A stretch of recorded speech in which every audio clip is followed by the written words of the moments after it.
नमस्कार. आज आपण अनेक औषधीय गुणधर्मांनी परिपूर्ण असलेलं आणि घरच्याच साहित्यामध्ये पारंपरिक पद्धतीने बनवलं जाणारं आवळ्याचं लोणचं बनवणार आहोत. तर चला मग हे आवळ्याचं लोणचं कसं बनवायचं ते आता आपण बघू.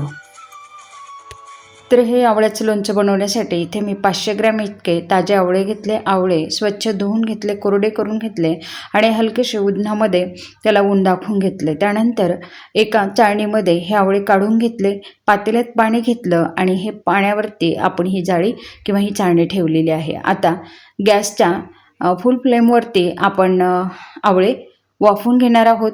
इथे आपण आता पाऊण चमचा मेथीदाणे, 1 चमचा जिरं, 1 चमचा बडीशोप, त्यानंतर 1.5 चमचा आपण धने घेतले, त्यानंतर 5-6 मिरे आणि 3-4 लवंगा घेतल्या.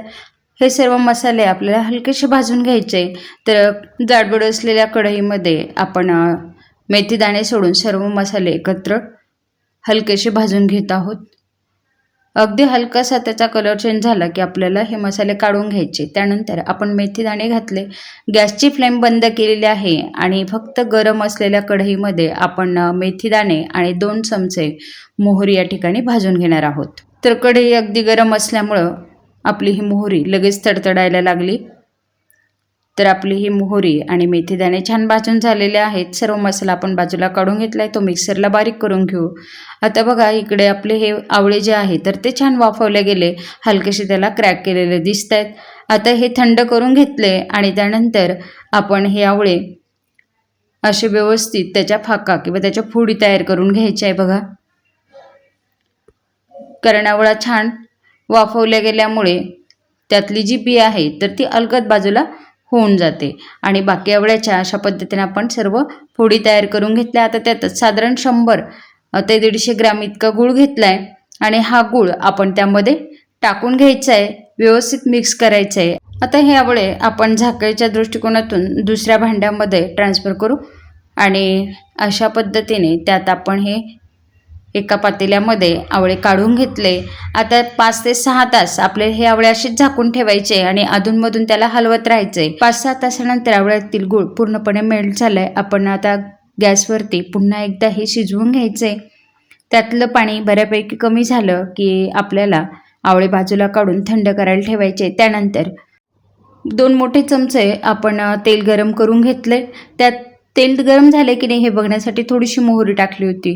त्यानंतर गॅस बंद करून तेल कोमट करून घेतलं आणि कोमट असताना त्यामध्ये चवीनुसार म्हणजे साधारण मी इथे 3-4 चमचे लाल तिखट घातलं आणि 1 चमचा मी हळद घातलेली आहे. आपण आपल्या चवीनुसार यात तिखट घालायचं आहे. त्यानंतर 1 चमचा मी इथे हिंग घातलाय. तेलामध्ये सर्व छान मिक्स करून घ्यायचे. आता त्यात आपण 2 चमचे इतकी लाल मिरच्यांची भरड घालत आहोत आणि पुन्हा सर्व छान मिक्स करून घ्यायचे. आणि आता त्यात आपण जो मसाला तयार केलेला आहे तो मसाला यात घालणार आहोत आणि सर्व मसाला तेल आता छान मिक्स करून घ्यायचे.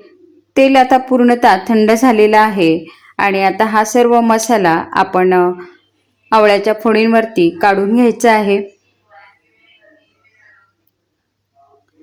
लक्षात घ्यायचे आपण जो मसाला तयार केलाय तो मसाला तेल पूर्णपणे थंड झाल्यानंतर आवळ्याच्या फोडींवर काढायचा आहे. आता आपण यामध्ये साधारण 3-4 चमचे इतकं मीठ घालायचं आहे किंवा आपण आपल्या चवीनुसार घालायचे आणि सर्व छान पुन्हा एकदा मिक्स करून घ्यायचे. तर बघा, अतिशय सोप्या पद्धतीने आणि आपल्या घरामध्ये जे साहित्य आहे त्या साहित्यातच आपलं हे लोणचं अगदी छान तयार झालेलं आहे. बघा, अतिशय रसरशीत, गोड, आंबट, तिखट, तुरट अशा चटपटीत चवीचं आणि अतिशय पौष्टिक असं हे लोणचं आपलं तयार झालेलं आहे. आता हे लोणचं आपण भात, भाकरी, पोळी, पराठा, पुरी, थालीपीठ कशाबरोबरही सर्व करू शकतो. अतिशय चविष्ट आहे आणि सर्वांना आवडेल, रुचेल, पचेल असं हे लोणचं आपण सुद्धा नक्की ट्राय करा. आणि आजची माझी ही रेसिपी आपल्याला आवडली असेल तर लाईक करा, शेअर करा आणि माझ्या चॅनलला सबस्क्राईब करा. थँक्यू.